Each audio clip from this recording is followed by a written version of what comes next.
Hablando la gente se entiende. Aquí tu voz se escucha y se respeta. Se escucha y se respeta. Aquí te escuchamos a los cuatro vientos. Iniciamos. Habla País. Habla País. Saludos amigos, esto es Habla País. Como cada sábado, buen provecho. Nosotros, Ulises Jiménez y Julio Vargas, estaremos con ustedes compartiendo las informaciones que durante toda la semana fueron titulares en los medios de comunicación. Julio Vargas, saludos. ¿Qué tal? ¿Cómo ha estado toda la semana? Saludos, Ulises. Una semana laboriosa, pero buena, gracias a Dios. Saludar también a los amigos de Habla País a través de Megavisión, Canal 2. Recordarles, como siempre, que pueden encontrarnos en las redes sociales como Habla País TV, ahí en YouTube, Instagram, X, Twitter, todas las redes sociales nos encuentran como Habla País TV y disfrutan de todo nuestro contenido. Bueno, Julio, dentro de las informaciones que durante toda esta semana fueron noticias, hay que destacar que en el ámbito de la justicia, el hecho de la apreciación o la decisión del séptimo juzgado de la instrucción del Distrito Nacional de declarar no imputable a el joven o el señor Andrés Jan Pumarol Fernández, pues por su condición psiquiátrica decidió que este fuera recluido en un centro especializado y que fuera medicado constantemente por los familiares.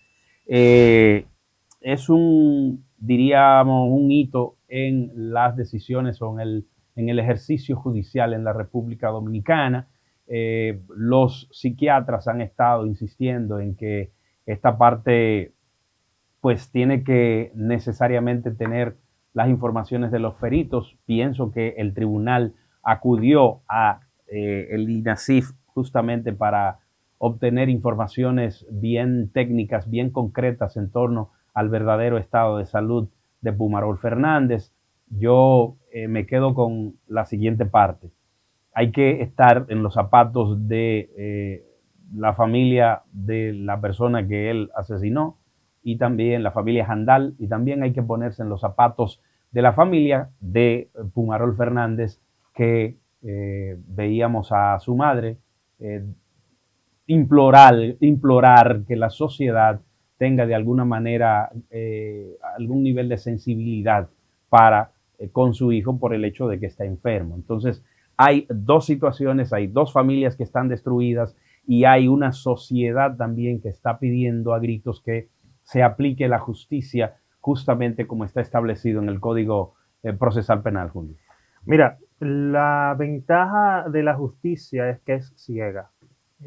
Lastimosamente para algunos, todos, sin excepción, usted que me está viendo, ustedes que nos están viendo, usted Ulises, yo personalmente, vamos a querer que si en algún momento alguno de nuestros seres queridos, algún amigo, nosotros mismos nos vemos involucrados, Dios nos libre, en un tema de justicia, que nos vemos en los tribunales, vamos a querer que se nos respete el debido proceso, a nosotros y a todos aquellos que conozcamos. ¿Por qué digo esto? Porque la decisión del juez Timoteo de declarar inimputable a Jan Pumarol, ciertamente no es que esté errada del todo a los ojos de cualquiera de nosotros, porque como dice Ulises, hay una situación que hay que entender. Sin embargo, y por eso se habla de jurisprudencia, que es una fuente del derecho, por eso se habla de que los jueces las decisiones la toman a su criterio y que el criterio del juez es válido suficiente. Sin embargo, este se tiene que, digamos, basar en hechos como los que se presentan en la jurisprudencia que ya dije.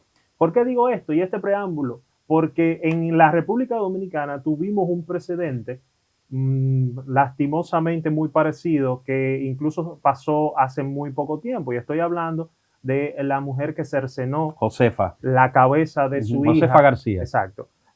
Gracias. Josefa García en Santo Domingo Este. Fue en julio del 2024. Exacto. Y esta fue declarada imputable e incluso está pasando por un proceso todavía, creo, de prisión preventiva, si no me equivoco, que ese caso debo actualizar los datos, pero no ha llegado hasta su final. ¿Qué quiero decir con esto? Se sentó un precedente de que una persona... No ha ido a instrucción todavía.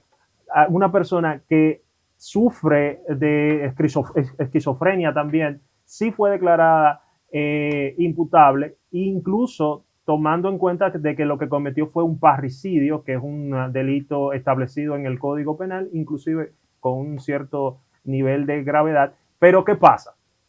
Y es ahí donde está el detalle. La gente dice que por qué se le declaró a ella imputable y a Jan Pumarol no se hizo lo mismo. Si bien es cierto, hay un tema de jurisprudencia, si bien es cierto, hay un tema de que los casos son muy parecidos, el propio código te dice que el parricidio en ninguna circunstancia va a ser excusable. ¿Qué quiere decir esto? Que no importa las consecuencias, las circunstancias, los orígenes, las causas de un parricidio, no importa si la persona está bajo su, digamos, bajo el uso de todas sus facultades o no, nunca va a ser excusable porque se comete, el parricidio se comete en grado de consanguinidad hacia arriba o hacia abajo, es decir, de un padre a un hijo o del hijo a un padre. Entonces, por esa disposición en nuestras normativas es que a ella sí se le da prisión y por eso el juez también toma la decisión en el caso de Jan Pumarol de declararlo inimputable, dejarlo en libertad con el compromiso de la familia de que tienen que internarlo de manera permanente en un centro asistencial calificado para tratar con este tipo de enfermedades y medicarlos, que era una de las, digamos, de las principales quejas que tuvo la sociedad al conocer el veredicto, que cómo va a ser que una persona con esa situación va a quedar en libertad porque puede volver a cometer el hecho. Ciertamente hay una posibilidad de volver a cometerlo, pero en este caso recae sobre la familia la responsabilidad de que esto no pase y por eso entonces se da la condición, por así decirlo, de que este muchacho sea internado en un centro asistencial y que no le falten sus medicamentos para tratar de evitar otra vez una situación tan penosa como este. Deja un mal sabor de boca, deja un disgusto social, porque recordemos que en muchas ocasiones, y más aquellos que son familiares o allegados de las víctimas Ulises, muchas veces confunden la justicia con venganza y lamentablemente la justicia ciega y no es perfecta, y menos en un país como la República Dominicana que tiene tantas debilidades, tantas falencias en sus normativas y en su sistema judicial. Y aunque no nos guste, y yo lamentablemente, aunque tenga que hacer de abogado del diablo, siempre voy a estar del lado del debido proceso, que es lo que se ha cumplido.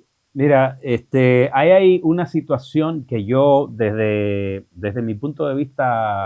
Perdón, sí. No con esto quiero decir que dejo de entender el dolor de la familia de la víctima. Claro. Totalmente. Tú eres partícipe del debido proceso, haya pasado lo que haya pasado. Se entiende y pienso que una sociedad organizada que esté basada en principios jurídicos muy claros y muy bien planteados, pues yo pienso que no hay vuelta floja ahí y debe ser así. Ahora bien, hay una situación y yo diría que una situación muy parecida. ¿Por qué?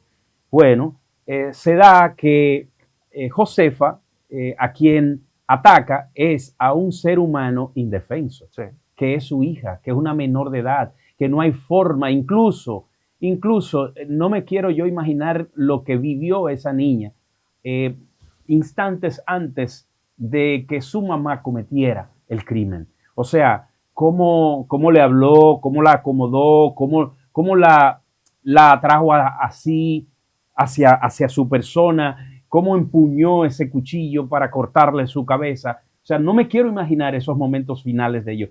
Fue a una persona indefensa que esa persona la atacó.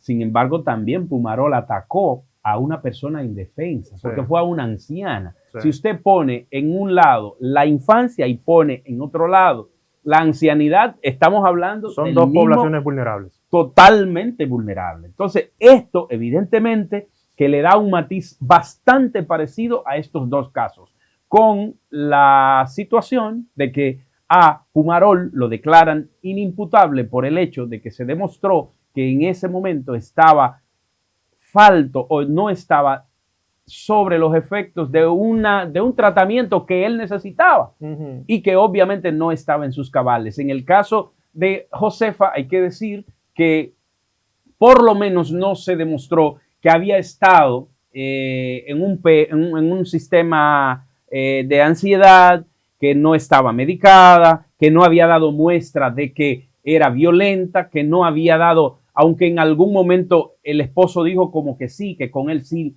lo era, Y bueno, lo cierto es que estamos hablando de dos casos que se dieron en circunstancias muy parecidas y que son dos personas totalmente distintas. Tú sabes, Ulises, que también hay que decirle a la población que a los ojos de la justicia se contemplan casos en los que usted puede estar, y no le estoy diciendo para que lo tome como excusa porque eso es muy delicado. Usted puede estar ahora bien, en 2 minutos, perder totalmente los estribos y asumir una conducta, digamos, inexplicable, y en los otros siguientes 5 minutos estar bien totalmente, y ese periodo puede hacerlo inimputable para los ojos de la justicia. Con esto yo no estoy diciendo que usted se quiera hacer loco y salga a matar gente, no. Y tampoco tú estás diciendo que está bien que el juez haya dicho que él es inimputable. No, exacto. O sea, no se estamos trata hablando de eso. Estamos hablando de lo que se contempla en la normativa, de lo que en la práctica se ve.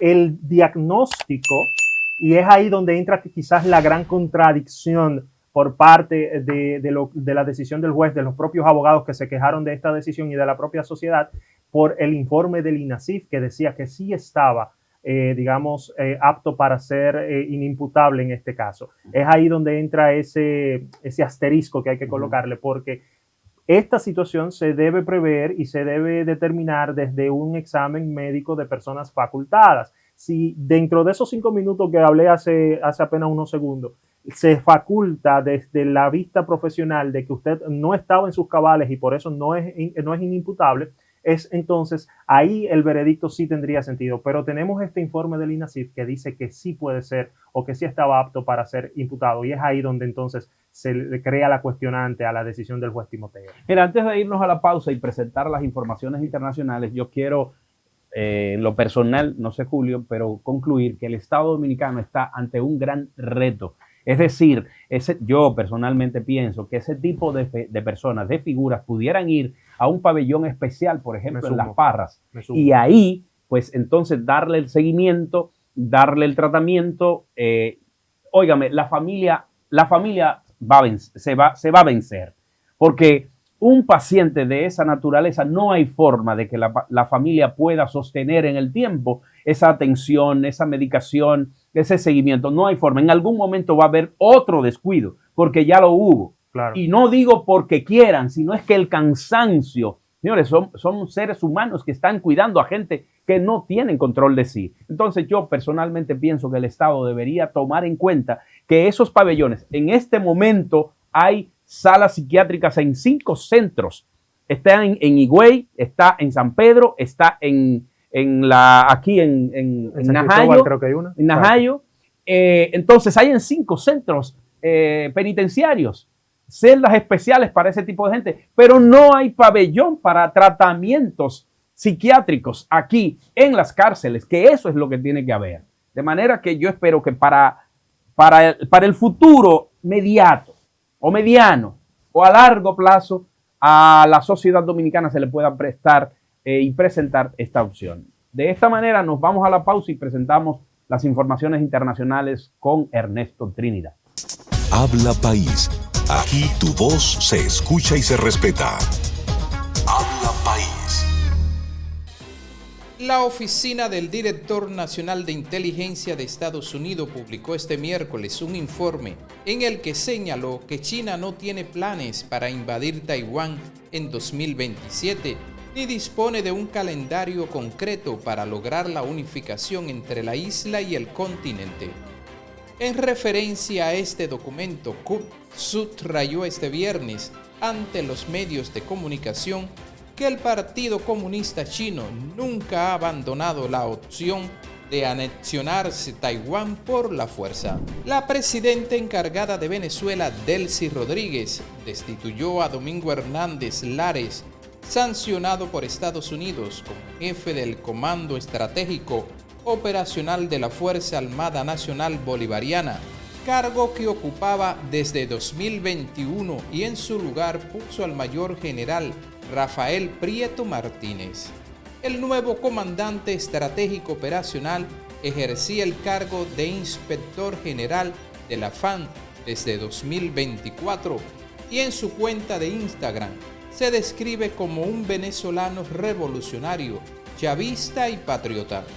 Rodríguez también cambió a los comandantes generales del ejército, la aviación militar, la armada, la Guardia Nacional Bolivariana y la milicia, un día después de que anunciara 10 designaciones, entre ellas la de Gustavo González López como ministro de Defensa, cargo que desempeñaba Vladimir Padrino López desde 2014.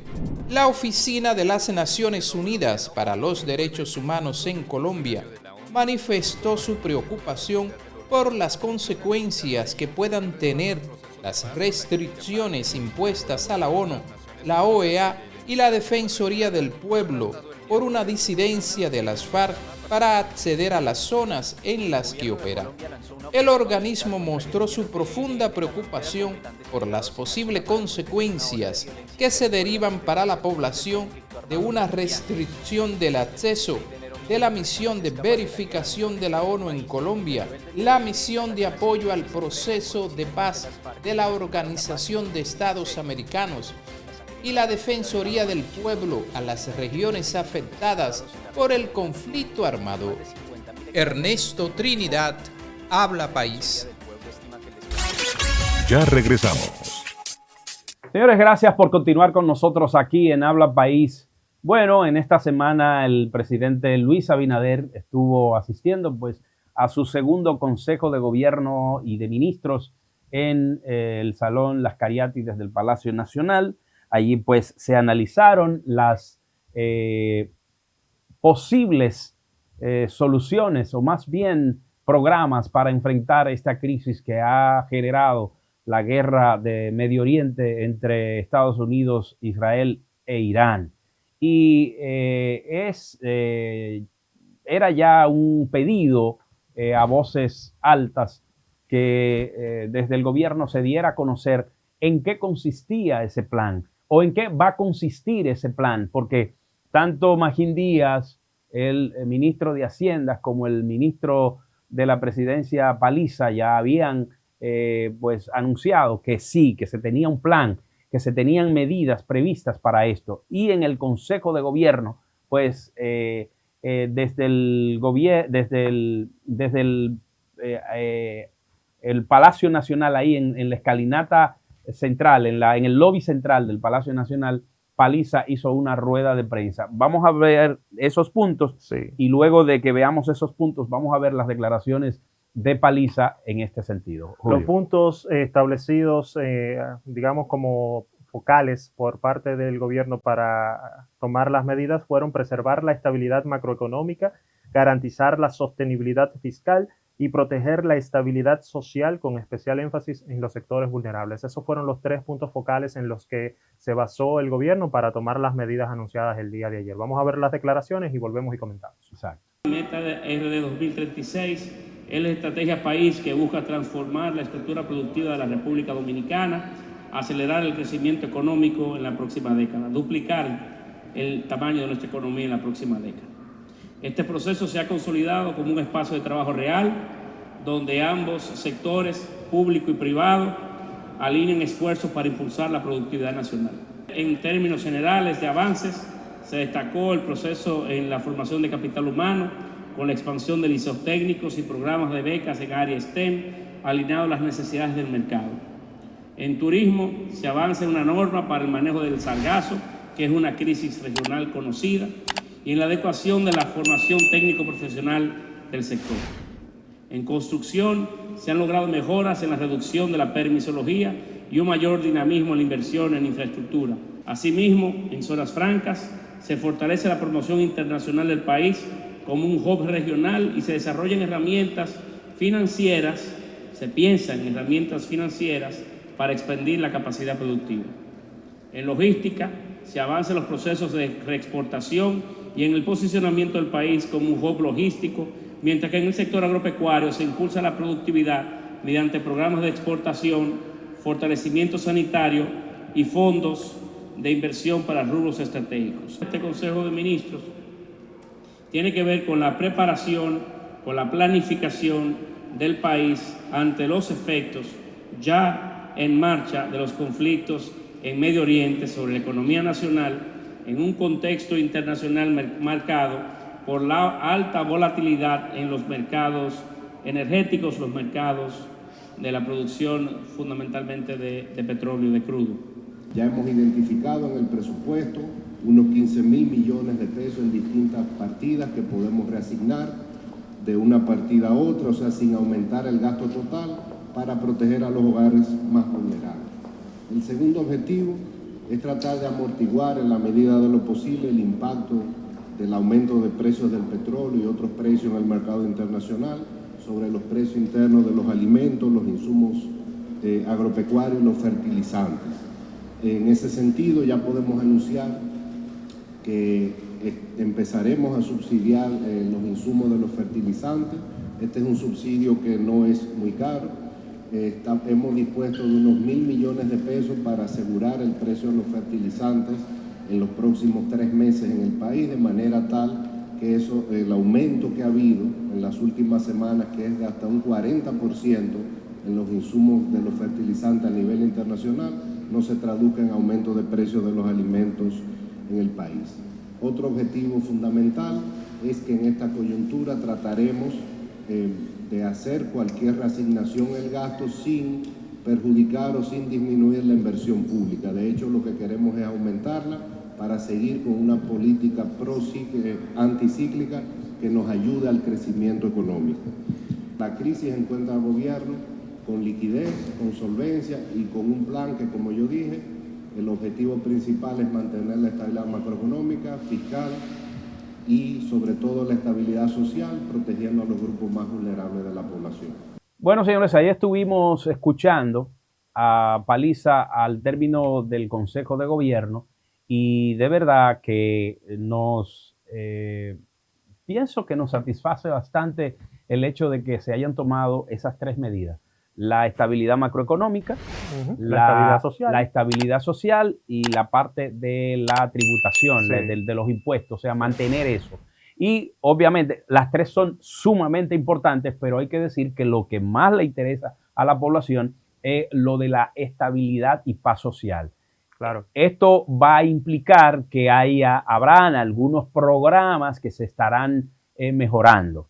Por ejemplo, hay unos subsidios que se están asistiendo hoy en día. Yo me imagino que el que se da a los combustibles será aumentado. Sí, claro. Será aumentado. Alguien decía, incluso hay economistas que aseguran que no hay forma de que el gobierno pueda en el tiempo incrementar esa parte. Pero bueno, lo ha anunciado. Y si usted me dice, si usted me anuncia, si usted me da como medidas precautorias o de precauciones, usted lo que me está diciendo a mí es que no solamente usted va a mantener el subsidio a los combustibles, sino que los va a aumentar, porque el precio en los mercados internacionales lo que está haciendo es incrementándose. No, pero es que ya algo raro, perdón, Julio, algo raro, que el dólar bajó y el combustible, y el petróleo subió. Bueno, se mantuvo estable los últimos 4 días de la semana, sobre 94, 95 dólares el barril, pero el dólar, señores, recuerden, el dólar entre el martes y el miércoles bajó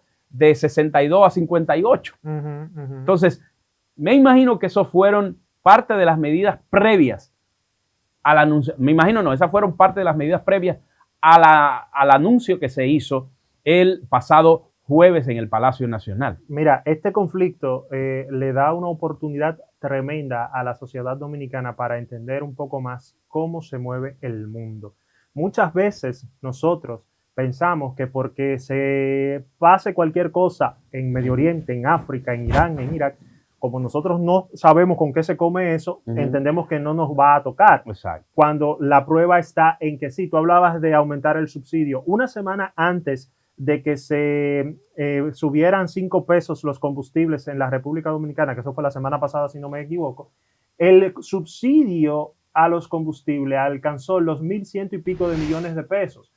Semanas atrás, anterior a eso, no llegaba ni a 500, máximo 500, 600 millones de pesos. Ahí está la primera evidencia de que se estaba preparando el escenario para poder aguantar esa crisis, para poder frenar el impacto de esa crisis, porque recuerden y tú hablabas también del precio del dólar, recuerde que nosotros compramos el petróleo de Texas y Estados Unidos es el dueño del petróleo de Texas, pero también, además de un país productor, es un país consumidor que consume más del 50% del petróleo que produce, y en una genialidad por parte de los Estados Unidos amarró el precio del petróleo al dólar y no al oro, como se había estado haciendo hasta la década de los 70, si no me equivoco. Y es ahí entonces donde surge el interés y el conflicto en la zona del Medio Oriente, que es productora de petróleo.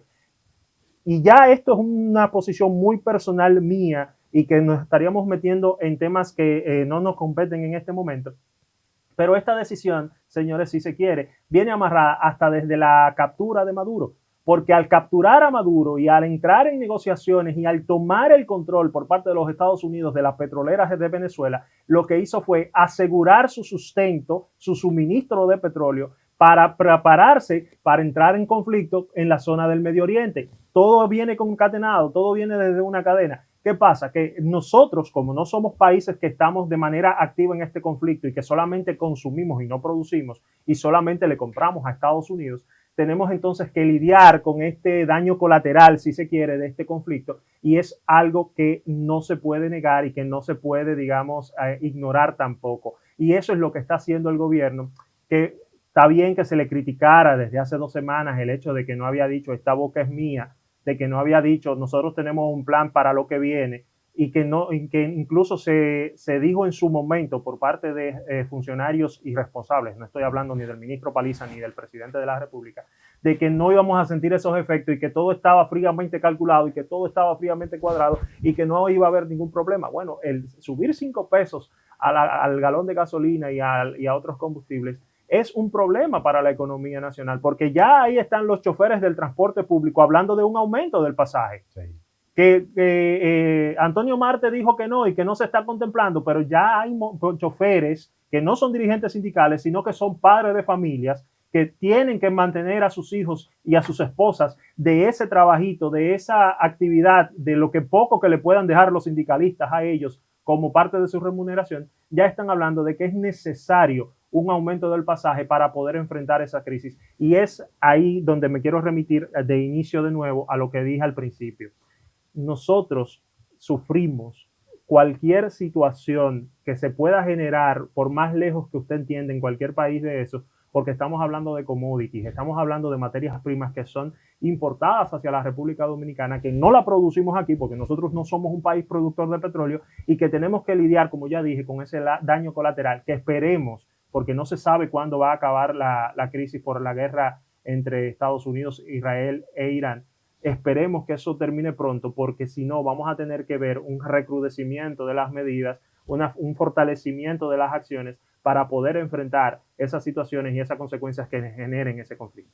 Yo creo que hoy el gobierno tiene que estar ya pensando en anunciar concretamente en qué van a consistir esas medidas. Yo, en lo personal, entiendo que el gobierno tiene que empezar por ahí, incrementando el subsidio a los combustibles para que eso no se traspase al costo del producto final, que es el cobro del servicio que se da a los que tienen que pagar transporte público. Lo segundo, que el gobierno siga fomentando la generación de energías renovables, que no dependamos tanto del petróleo, que no dependamos tanto del gasoil. Que se están haciendo unos intentos.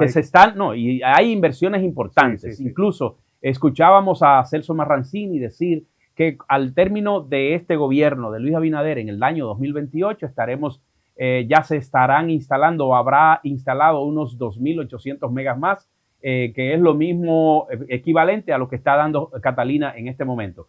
Eso es importante. Por otro lado, que los planes de servicios sociales o de ayudas sociales también se incrementen, que la luz, que el gas, que lo de la canasta básica. Es decir, ese tipo de ayudas que se incrementen, porque de lo contrario la población no va a poder subsistir si se sigue recrudeciendo la situación en el estrecho de Hormuz, que dicho sea de paso, en el día de ayer Trump llamó a la OTAN cobarde porque no asumió un mandato o una solicitud que le hiciera para ir a bombardear a Irán allí. Trump se olvida que la OTAN no es de Estados Unidos, que es un organismo multilateral. Y que no tiene vela en ese entierro allá, exacto, en ese territorio. Y están cobrándole, la Unión Europea le está cobrando a Donald Trump justamente el hecho de su bravuconería inicial. Empezó a subirle los aranceles, empezó a salirse y al mismo Ucrania, empezó también a salirse de los organismos internacionales porque Estados Unidos era Estados Unidos. Ahí están pagando los resultados de una bravuconería por parte de Donald Trump. Finalmente, esperemos que la eliminación de impuestos anacrónicos que propuso el ministro de Hacienda, con el dinero que eso pueda generarle al Estado, esperemos a ver si van a utilizarlos para frenar esta crisis también o hacer frente por los mismos programas sociales que tú mencionabas, Ulises. Pero lo que sí hay que hacer es buscar dinero, hacer los reajustes que se tengan que hacer y buscar el dinero para que poder amortiguar esta situación que nos va a generar, como ya dije anteriormente, daño colateral. Y a sacrificarnos todos, que de eso se trata. Todos tenemos que poner nuestro granito de arena para poder llevar la situación. Señores, nos vamos a una pausa. Al retornar estaremos conversando con el entrevistado del día. Ya regresamos.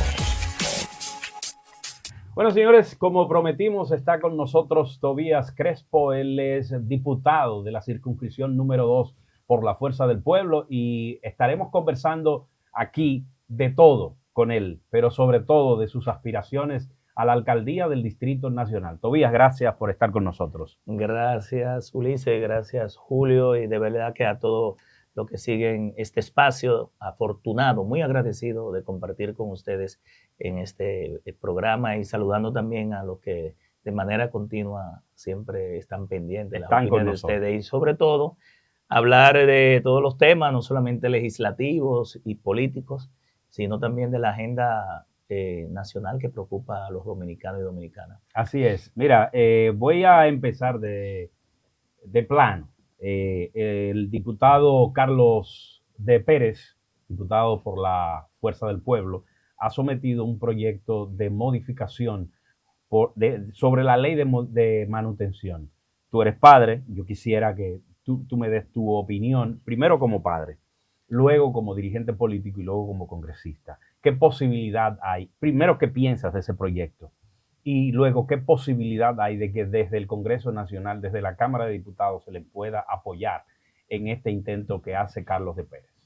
Mira, Carlos de Pérez es un colega nuestro, compañero del partido, un diputado muy preparado, muy talentoso, y en ese sentido ha marcado también diferencia por su preparación en los aspectos jurídicos, y nosotros lo valoramos mucho. Esta es una iniciativa que tiene toda la facultad de someterla. Hizo una rueda de prensa en estas mismas semanas.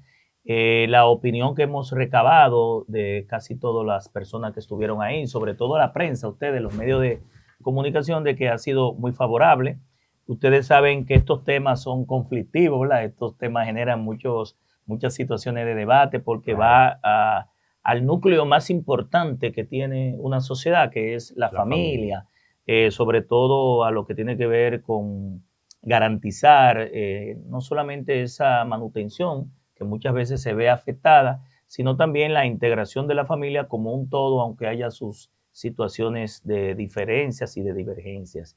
Lo que hemos valorado y visto del proyecto ha sido, vuelvo y te repito, favorable. Parte de los aspectos que incluso busca garantizar que en un momento dado que uno lo sufre muchas veces con gente que, ustedes saben que a uno como legislador, uno representante del pueblo y fiscalizador también del cumplimiento de las leyes, de una forma u otra llegan temas de esos tipos, claro, y de esas materias, de esas áreas, y en algunos casos incluso el padre no trabaja, ha perdido el empleo, y hay aspectos que tienen que ver incluso con la prisión en caso de no garantizar.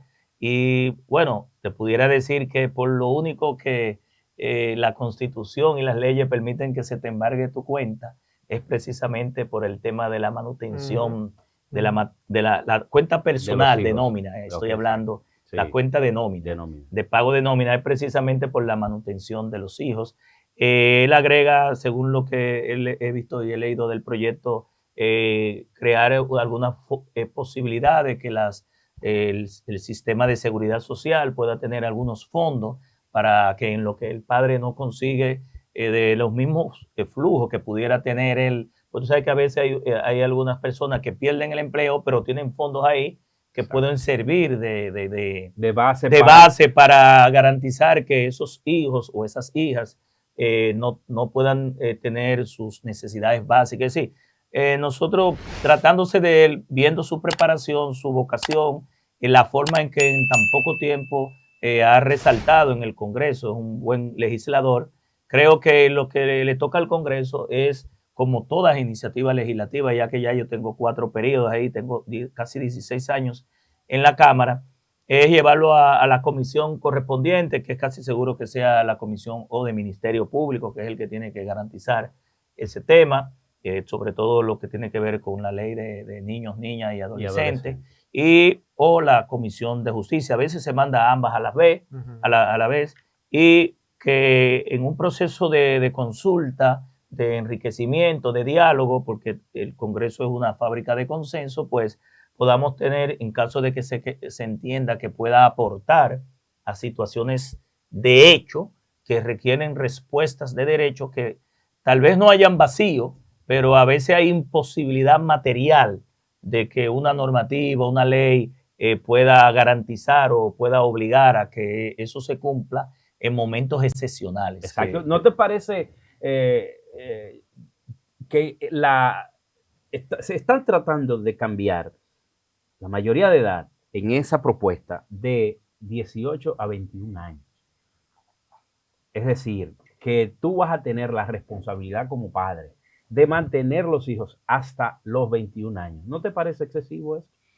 Bueno, ya partiendo de la sociedad en la que vivimos. Y si no, habría que modificar la Constitución en ese sentido. Ya, exacto, por eso hablaba. Ya hay aspectos que entran en un análisis constitucional, en un análisis legal también, es decir, porque está la Constitución, pero la Constitución establece claramente hasta dónde es la mayoría de edad, en un análisis legal, porque hay leyes ya definidas, códigos que establecen la edad mínima, y entonces para ese tema puntual pudiera impactar, y posiblemente al ser una ley ordinaria y no ser una ley orgánica, entonces no puede modificar una ley orgánica que ya posiblemente, como los códigos, ha establecido la minoría de edad.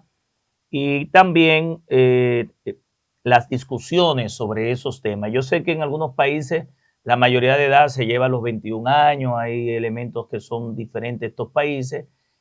Muchas veces nosotros los legisladores utilizamos lo que le llaman la legislación comparada, que es buscar las mejores prácticas de otros países, aquellas que pudieran ser adecuadas, sobre todo al uso, la costumbre, la tradición, lo que en derecho le llaman el derecho consuetudinario, ¿verdad? Sí. Y en ese sentido es parte de lo que explicaba ahorita, de que va a tener que ser sometido a una discusión amplia, a una comisión, tal vez no sea especial, sea de las permanentes. Muchas veces las comisiones especiales son para temas que tal vez sean de emergencia, de prioridad, pero eso es un tema que es recurrente, que lo abordan ya leyes existentes, pero que para eso está el legislador, para identificar vacíos jurídicos, falencias, debilidades, situaciones que se presentan de la misma dinámica del avance de la sociedad, de la tecnología, y temas, como se dicen, temas de hecho que requieren respuestas de derecho. Yo creo que la Cámara de Diputados y el Congreso, ya en caso también del Senado de la República, pues tiene aquí una herramienta importante para evaluar la Constitución, leyes orgánicas, leyes relacionadas, y esa iniciativa que con todo derecho, como legislador, tiene nuestro colega Carlos de Pérez. Hablando del Congreso, la semana pasada se dio una situación que es muy poco usual en el Congreso Nacional, y hablo de la unión de la oposición respecto a un proyecto de ley que es el de la indexación salarial propuesto por un senador de la Fuerza del Pueblo. Yo quisiera saber primero que nos explique un poquito en lenguaje aplatanado para aquel que nos está viendo sobre qué se trata realmente el proyecto de la indexación, Y segundo, desde el lado político partidista, saber si fue la Fuerza del Pueblo que buscó el apoyo del PLD, si el PLD se acercó o por iniciativa propia, o cómo se dio esa, digamos, esa unión entre esos actores de la oposición. Mira, no es así como tú indicas. El Congreso es una fábrica de consenso. Bueno, dice que ha estado allá. Y la oposición, yo fui vocero desde agosto del 2023 a agosto del 2024 y me tocó lidiar con temas muy conflictivos en una campaña electoral y nosotros la oposición estuvimos unificados. Digo, también hubo una alianza de los partidos PLD, Fuerza del Pueblo, PRD y otros partidos minoritarios y coincidimos. Que no es el caso que se dio en la semana pasada. Bueno, pero es un tema que impacta a lo que tiene que ver con los ingresos de la clase trabajadora, que es muy sensible porque en el caso específico de la canasta básica, que ha habido un aumento progresivo de los productos, que va a aumentar ahora lamentablemente, y uno como político no quisiera que ya la situación tan deteriorada que tiene el pueblo dominicano se siga deteriorando por factores exógenos como son ahora la guerra en el Medio Oriente, donde el aumento del combustible va a afectar a todos los servicios, la energía, toda la cadena de producción, pero el tema de la indexación salarial unifica, y yo creo que también unifica al PRM, y lo que pasa es que ellos tienen su línea política, están actuando de espalda a los trabajadores, y yo te digo de espalda a los trabajadores porque en definitiva ellos buscan la excusa de que eso empezó en el 2018, ya se explicaron las razones por qué del 2018 al 20, sobre todo en el 20 que hubo una pandemia, no se indexó. Durante los gobiernos de Leonel se indexó, desde que se aprobó eso siempre se ha indexado, y el hecho de no implica que a ellos los eligieron, no para que hicieran lo mismo que supuestamente ellos criticaron de los gobiernos anteriores. Y el gobierno, por ejemplo, gasta 10,000 y pico, 13,000 millones de pesos en publicidad, en propaganda mediática, muchas veces para falsear o manipular la realidad con una percepción que va en contra de la realidad. Y yo creo que esos 16,000 millones de pesos, creo que eran que implicaba esa indexación, nada más el escándalo de Senasa, que fue 19,000 millones de pesos que se llevó ese cartel, un cartel que fue montado desde la transición. Que está sometido a la justicia y se espera que haya una... Sí, pero están sueltos los aplicación. empresarios que... ¿Quiénes faltan ahí todavía? ¿Quiénes faltan ahí? Falta mucha gente, ahí se hizo un entramado tecnológico que el que montó eso tecnológicamente está en otra institución y no está en el expediente. ¿Está en una institución del Estado? Sí. ¿Y por qué no lo identifica la Fuerza del Pueblo? Para que también la gente lo conozca y que pueda aplicársele justicia. No, pero en la rueda de prensa que la Fuerza del Pueblo dio, nosotros, ese escándalo de corrupción, Luis Abinader no quiso someterlo, fue porque la Fuerza del Pueblo hizo una rueda de prensa y dijo, incluso el presidente dijo que ahí no había problema, que ahí era lo que faltaba eran recursos, que había que transferirlo, agarró recursos del IDOPRIL, lo negó y después, 2 semanas después, en la misma semanal, dijo que el año anterior le habían sometido una investigación y tenemos ese escándalo de Senasa que es lo más perverso. Son muchos. Pero desde aquí... Pero 3 gente que falten, vamos a mira qué pasa, hay responsabilidad, ¿verdad?, sobre lo que uno pueda decir aquí. Eso le toca a Jenny Berenice, que supuestamente en Senasa... Atención, Jenny. Y a Wilson Camacho. Atención, Jenny. En el caso Senasa no están todos los que están. No son todos los que están. Y no están todos los Pero que ella están. Lo sabe, y lo sabe Wilson Camacho, y lo sabe el país. Claro que sí. ¿Y qué pasa con ahí ellos, hay mucha gente poderosa. Bueno, la respuesta debe darla el Ministerio Público. ¿Pero tú crees que se está encubriendo a gente ahí? Eso lo demostrará el accionar del Ministerio Público. Porque en definitiva, vuelvo y te digo, los empresarios que estafaron 19,000 millones, se los mandó para su casa. Hay un Senasa 2.0, puede que venga. Bueno, ojalá venga. ¿Tú esperas específicamente que en ese 2.0 entren esa gente que ustedes dicen como oposición que faltan ahí? Pero no yo. La Fuerza del Pueblo planea... Pero es el país, porque fue el mismo gobierno, Wilson Camacho, dile al país que dijo que había un Senasa 2.0, no fui yo que lo dije, ¿verdad? Pero Tobías, vamos a hacer una cosa. Vamos a decirle, la Fuerza del Pueblo tiene que decirle a la gente ¿Qué va a hacer si en el 2.0 no están las gentes que ustedes dicen que deben estar? No, lo que pasa es que quien anunció 2.0 fue Wilson Camacho, ¿verdad? Y el Ministerio Público, quien tiene que demostrar, porque lo que pasa a veces es que también el Ministerio Público usa mucho show mediático en muchos de estos temas de los sometimientos, y eso a veces hace daño a los políticos, a la política, al sistema y a la propia investigación, porque muchas veces filtran información por adelantado, posiblemente condenan gente que pudieran ser que haya que garantizar el debido proceso, y los fiscales hablan por los sometimientos y las acusaciones que producen por evidencia, y los jueces hablan por sentencia. Entonces, los jueces están para investigar más y someter cuando entiendan que las evidencias lo determinen, y hablar menos.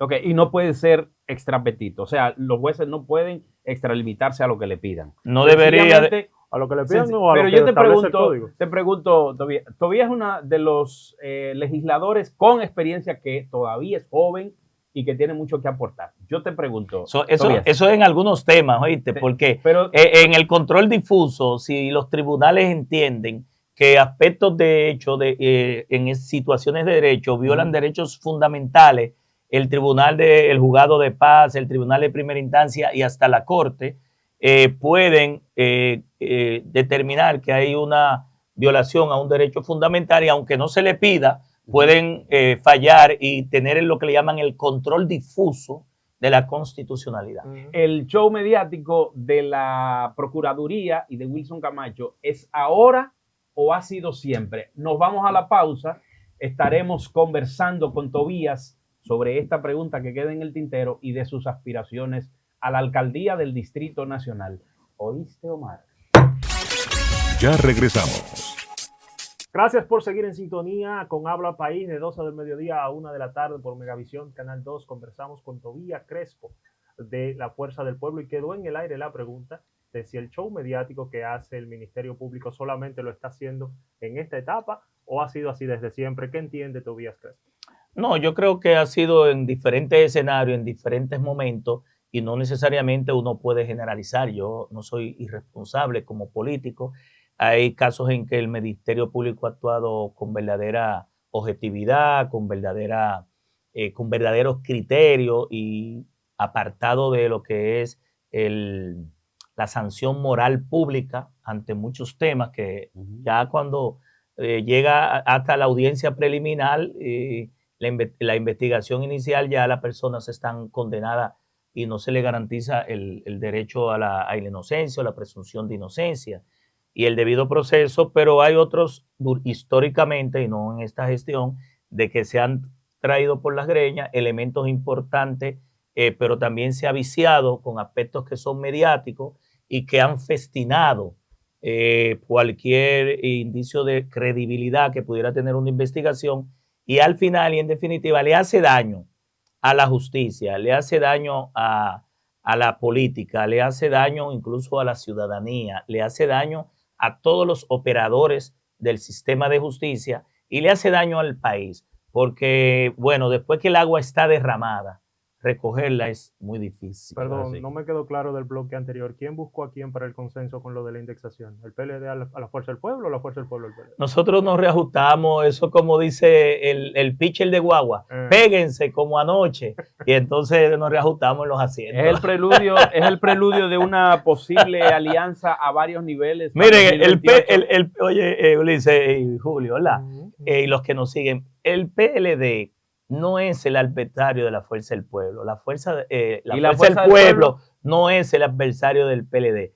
Todo dirigente de un partido de oposición, llámese como se llame y el nivel que tenga, que ataque a otro partido de oposición, está trabajando para el PRM y para el gobierno. Es una advertencia al PLD. No, a todos los partidos de oposición. El adversario político, ni siquiera digo enemigo, ¿verdad? Porque esto no es personal. De la oposición es el PRM. ¿Hay gente en el PLD que está trabajando para el PRM todavía? No estoy diciendo eso. Yo estoy diciendo que la oposición debe unificarse en que el enemigo fundamental del pueblo dominicano, ni siquiera nuestro, nuestro porque afecta al pueblo dominicano, es el PRM y el desgobierno y la improvisación de este gobierno. Y debo decirle también que la fuerza del pueblo, yo te digo porque yo duré casi 33, 34 años en el PLD, entré muy joven, a los 18 años, mi hermano Manuel entró a los 14. La fuerza del pueblo, la mayoría, no todos, pero una gran parte de los dirigentes que apoyamos a Leonel y que siempre hemos estado con Leonel y que salimos con Leonel, duramos una gran parte de nuestro tiempo en el PLD. Yo tengo 6, 7 años en la fuerza del pueblo y más de 30 y pico duré en el PLD. Hay un cordón umbilical entre Fuerza del Pueblo, PLD y viceversa, porque salimos de una génesis que se llamó el profesor Juan Bosch. La candidatura de Tobías Crespo a la alcaldía del Distrito Nacional parece tener una dura piedra en el camino que se llama Omar Fernández. Se destapó el deseo de Omar Fernández de aspirar. ¿Qué va a pasar, Tobías? ¿Qué está haciendo Tobías en este momento? ¿Qué ha hecho? ¿Qué hará en lo adelante? ¿Cuál es el programa de trabajo? Lo primero es que es muy temprano, ¿verdad?, para hablar de candidaturas, de aspiraciones no, porque el ser humano tiene que aspirar obligatoriamente y tiene que tener aspiraciones para estar vivo. Y lo segundo es que aunque sea muy temprano, la política es 365 días. Lo tercero es que no había escuchado que del propio Omar Fernández de que había aspirado o que aspirara a la alcaldía o a cualquier otra posición. Eso es lo tercero. Y lo cuarto, en el caso nuestro ya particular con respecto a cualquier aspiración, nosotros estamos, nuestro amigo Ulises y Julio, en un proceso de recorrido, de consulta en la circunscripción 3, que es una de las circunscripciones con más carencia, la circunscripción 1 y la circunscripción nuestra, que es la circunscripción 2, desde el cual, como te dije, vivimos ahí de hace 52 años y que hemos dedicado casi cerca de 30 y pico, casi 40 años a la política. Y en ese proceso de consulta, de escuchar sectores empresariales, comerciantes, religiosos, profesionales, juntas de vecinos, deportistas, transportistas también, sectores organizados de la sociedad, un sector muy importante por todos los recorridos que hemos estado haciendo, entienden que ya Tobías Crespo, 4 periodos como legislador, una exitosa producción de leyes y algunas todavía en proceso en este cuatrenio, debería ir a una posición como la alcaldía del Distrito Nacional. Y en ese sentido... Hay gente, perdón, que no sabe que es usted digamos, la iluminaria detrás de la ley de tránsito. Bueno, uno de los principales problemas de la municipalidad, de los 3 principales problemas que tiene la municipalidad, el tránsito es uno de ellos, aparte de la seguridad ciudadana, que es consustancial también con el Ministerio de Interior y la policía y los desechos sólidos, la basura, como la gente resume. Pero lo que le estoy indicando es que nosotros hemos decidido en un proceso de reflexión ya, cuando la fuerza del pueblo entre en ese proceso que va a ser el año próximo de las candidaturas al Distrito Nacional, presentar nuestra candidatura a la alcaldía. Abril del 2027, los partidos tienen que tener definidos quiénes van a ser sus candidatos. Por eso indico que... ¿Con qué cuenta Tobías Crespo en este momento? ¿Cuál es el porcentaje de apoyo de los comités de base, de los comités distritales, de los comités municipales? Háblenos de eso. Vamos a dar nombres. Tobías se conoce los nombres de todos los dirigentes del Distrito Nacional, no solo de la Fuerza del Pueblo, porque en esa circunscripción número 2 ha habido yo diría que una junta bastante hermética entre Tobías Crespo, el señor Pacheco y el señorito Bisonó. Yo no sé cómo demonios han logrado subsistir los 3 sin que nadie les quite el liderazgo. Pero yo quiero saber es que la 2 es donde ha habido un liderazgo de mucha fortaleza, genuino. Nuestro, Hito, y ahí agrégale a Elías Cerulle, que también duró, creo que 4, pero ya no está. Elita por ahí, sí. Algo hizo Elita. Entonces, pero duró 4 periodos, Sí. periodos. Salía la noche Lo antes. que pasa es que en las demás circunscripciones, por ejemplo, la 1, pues Sí. siempre. Pero lo que le digo es que en el caso específico nuestro, nosotros desde el año 2020 hasta la fecha hemos sido el artífice de la organización electoral de la Fuerza del Pueblo, que no teníamos nada como organización ni como electoral.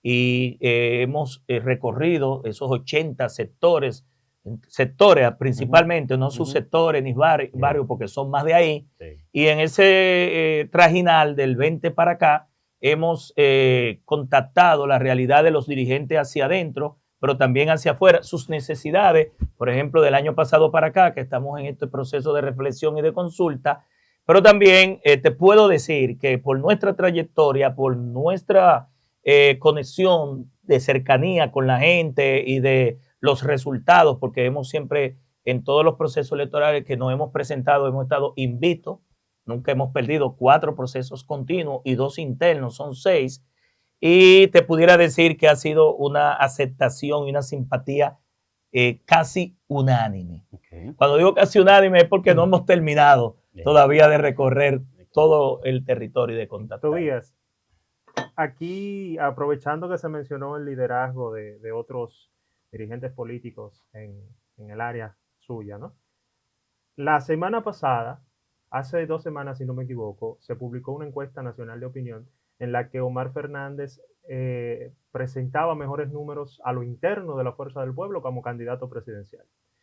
Ese es un escenario. El escenario siguiente también, la semana pasada, Alfredo Pacheco dice en una entrevista que no descarta volver a aspirar por la alcaldía del Distrito Nacional. Teniendo en cuenta esos 2 escenarios, Tobías Crespo, si mañana Omar Fernández decide ir por la alcaldía también, ¿le gana Tobías Crespo a Omar Fernández y en el escenario externo le gana a Alfredo Pacheco la alcaldía del distrito?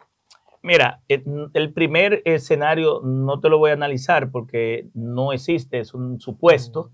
Y digo que no existe porque no he escuchado y yo comparto Omar mucho nunca se con ha Omar. acercado a Tobías Crespo y le ha dicho... Bueno, tal vez no Tobías, es la Omar y yo somos Tobías, miembros del Consejo Nacional de la Magistratura y nos reunimos con frecuencia. Pero además No tú has ganado 6 veces, Omar no ha ganado 6 veces. No hemos discutido ese tema porque, vuelvo y repito, es un tema futuro. Lo que sí le he dicho en lo que nosotros estamos, en lo que estamos... O sea, sí conoce sus intenciones. Claro que sí, lo conoce y la conoce todo el partido y su dirección política desde el año pasado, porque no estamos en esto ensaltando agujas ni improvisando, es porque la coyuntura está sumamente favorable, sobre todo porque la Fuerza del Pueblo está liderando en el Distrito Nacional la simpatía. Y en el último escenario, que es el de nuestro colega, precisamente de nuestro territorio, que nos hemos debatido ahí en varios escenarios, que compartimos curul y él como presidente de la Cámara de Diputados, que ha sido en varias ocasiones, ya Pacheco ha ganado creo que 5 veces y una vez su esposa, Digna. Incluso cuando yo competí, Digna perdió, la esposa de Pacheco, y él perdió también a la alcaldía, que ya ha perdido 2 veces. Ahí fue que se metió Miguel Vargas con él. 3 veces creo que ha perdido. Bien, 2, entonces él aspiró 2 veces. 2 veces, okay. Porque él era presidente en la Cámara en el 2004, 4 por ahí. Pero lo que digo es que ya nosotros, Pacheco y yo, Alfredo Pacheco y yo, somos del mismo territorio, hemos competido en diferentes escenarios, pero en procesos electorales iguales.